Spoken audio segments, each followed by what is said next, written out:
thanks for tuning into our YouTube channel. Today, we're going to join Kim in the kitchen as she bakes a new treat. Let's go!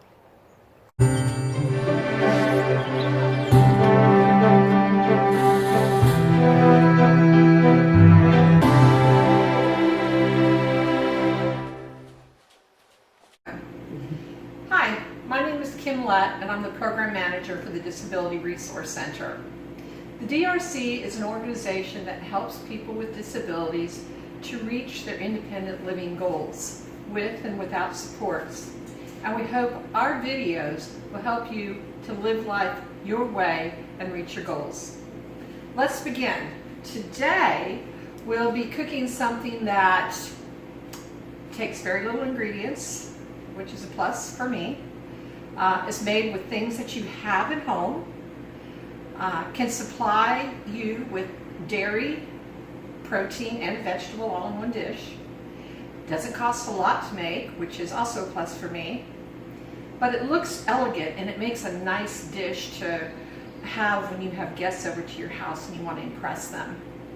It can be eaten for breakfast, lunch, or dinner, and it tastes delicious.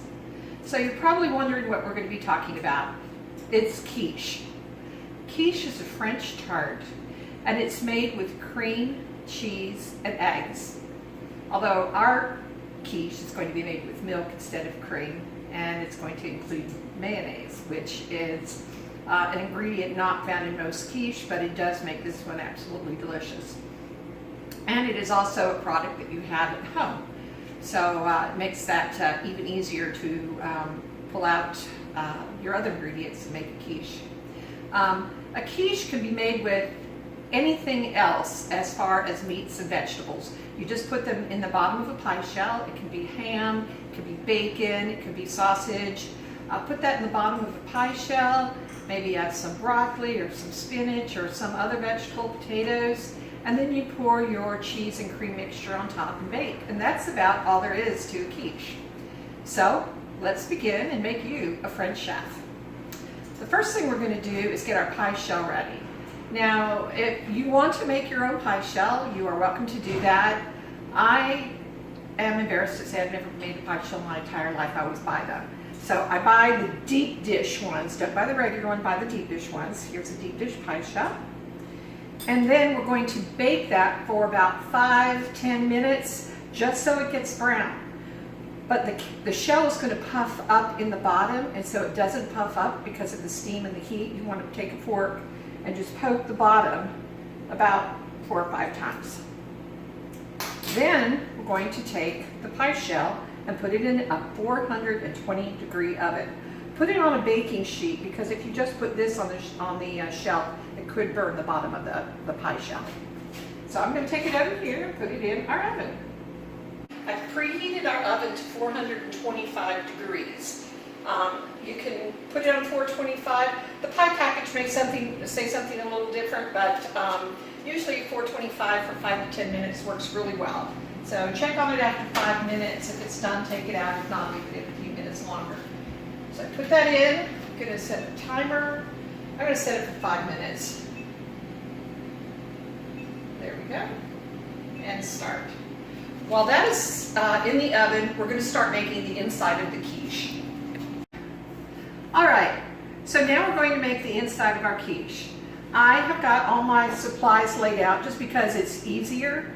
If you're in your own kitchen and know where everything is and can just grab them when you need them, you can just leave them where they are.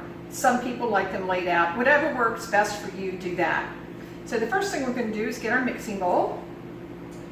And we're going to crack 3 eggs into the bowl. They're in our refrigerator right behind me.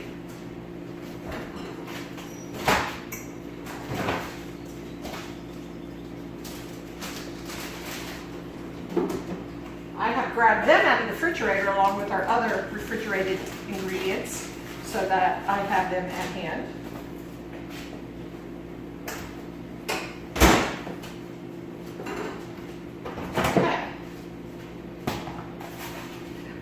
Keep a secondary bowl on hand to put the things that I'm not going to need, like the egg shells or the top of our scallions right here. That way it makes cleanup a little bit easier. So 3 eggs. You can either crack the egg into the bowl. Some people don't like to do that in case they get a shell in there and you can crack it somewhere else and pour it in. I just do this, and if I get a shell in there, I just take it out. So 1, 2, and 3. Okay.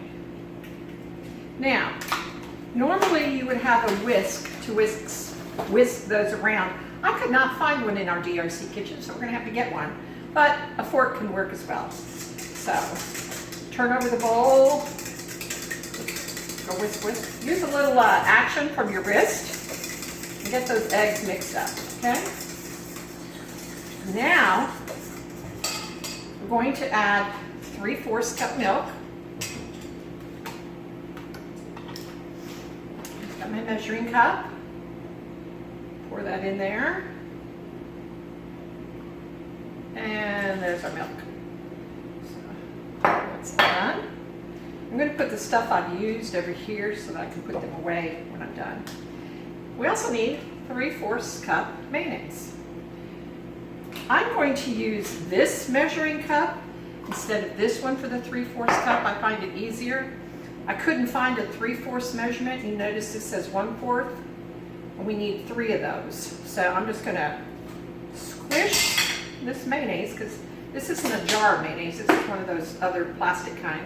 I'm going to squish the mayonnaise into this cup. Level it off a little bit. You'll see that's 1. Take my little spoon over here and clean that mayonnaise into the bowl. Okay, we need 2 more of those. So here goes. There's some sort of delight in being able to squish that mayonnaise out of that jar. I don't know what it is, but watch it all come out. There's 2. And don't worry that it's not exactly. I'm not one of those chefs where everything has to be exact. I mean, if it's, somewhere near, a little bit more, a little bit less, for the most part, it's not going to matter. Okay, squish a little bit more of that mayonnaise out. Okay, and I'll get my spoon and get that out of there. Okay, all right, that's done. And I have something to put my dirty utensils on too. So now this is where whisk would come in helpful, because it would really whisk that mayonnaise well, but we'll use a fork. And just continue like you did when you were mixing the eggs. Do you see how it's clumpy? The mayonnaise is clumpy in there. You want to get out those clumps. So you just stir your eggs and your milk. That's all that's in here. Eggs and milk and mayonnaise. Okay. Stir, stir, stir, stir, stir. Okay. Seems like most of those clumps are out of there. I kind of take my fork also and go by the side of the bowl like this. Kind of helps. Okay, then you can add whatever seasoning you want if you would like some. I usually add a little salt just because I always like a little salt. If you have Italian seasoning or basil or something, you could add that in there. Okay, I'm going to put this to the side. Okay, now we're going to make the cheese mixture. And to do that, take about 3/4 cup of cheese. Just reuse that measuring cup. Doesn't matter if there's a little milk in it, it's all right. There's 3/4, a little bit more. I like cheese. 3/4 cup cheese. And we want to add 2 tablespoons of flour to the cheese. Now I only have a 1/2 tablespoon. I couldn't find the full tablespoon. So instead of 2 tablespoons, I'm going to have to do 4 1/2 tablespoons. Either way it works. Just put it in with the flour. 1, 2, 3, and 4. Like I said, if it goes over a little bit, under a little bit is fine. Put it in there. I just put flour from home in the baggie so that we would have it. Now I'm going to take the cheese and the flour and put it in a baggie. And the reason I'm doing that is so that I can mix it all up. Mix the flour with the cheese. You want the flour to coat the cheese because what this does, it stops the cheese from going straight to the bottom of the pie shell and just staying right there. You want the cheese all through the quiche, not just the bottom. So this kind of mixes it up, okay? Once you've done that, you can mix the cheese mixture into your egg mixture. So now we have cheese and flour mixed with milk, mayo, and eggs, and a little salt. Okay, stir that up. Looking good. Now, our pie shell took 5 minutes in the oven, and it is done. Let me show you what that looks like.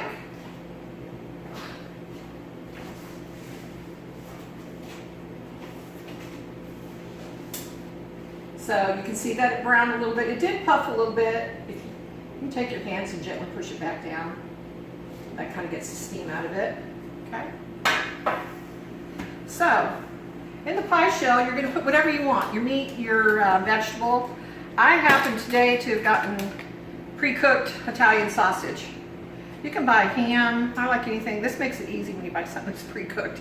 Bacon, you got to cook it. Although there is cooked bacon, but you can buy, but it's expensive. So I'm just going to coat the bottom with some Italian sausage here. I've also got some scallions or green onions. I washed them ahead of time. I am going to bring my cutting board over. Just cut off those roots at the bottom, or those little stringy things, whatever you call them. Put them in here and make some nice thin slices. Just to give it a little nice flavor, okay? And maybe you want some of the green part up here, give it some color. And that didn't work out very well. That one over there. I'm gonna do it that way. Okay, there we go. Don't criticize me on my cutting skills. I am not one of a professional chef, so I do the best I can with the cutting skills. Okay, so that's good enough. Mix that up, put that on top of the Italian sausage. There we go. And now we're going to pour the cheese mixture right on top. Okay. Just seems like it's going to overflow. Don't worry about it.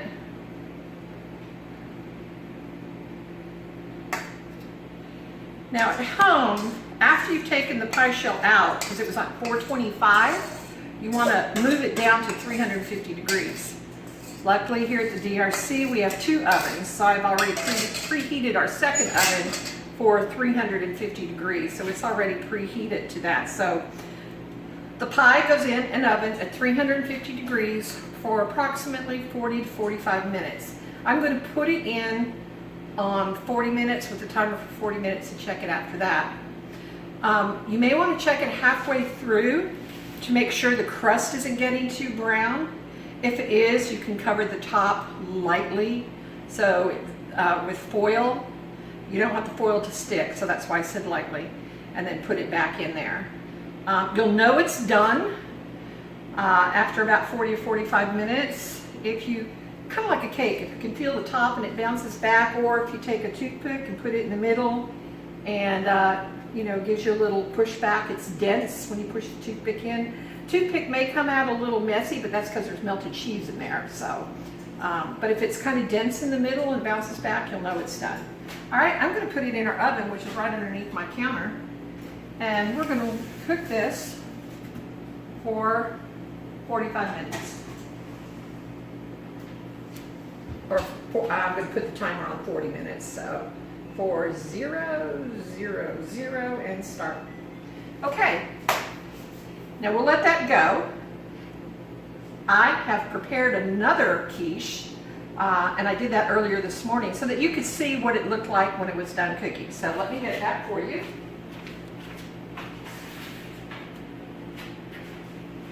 Here it is.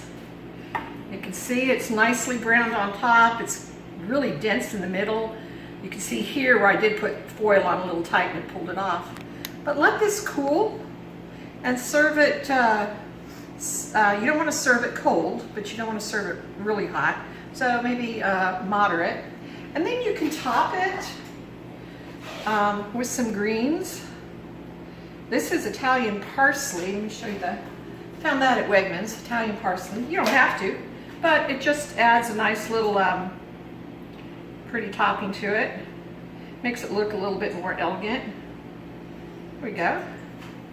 And you can top it off with some nice French bread cut into little slices. And on the side, serve a nice blood red orange. Wouldn't that look beautiful? Cut a slice, put this on your plate, and you have a gorgeous lunch, dinner, or breakfast for you or for you and your guests. So now you know how to be a French chef. Thank you for joining me today, and thanks for watching this video. Click the link below for a survey and let us know what you think about our video. We love your feedback. Bye-bye.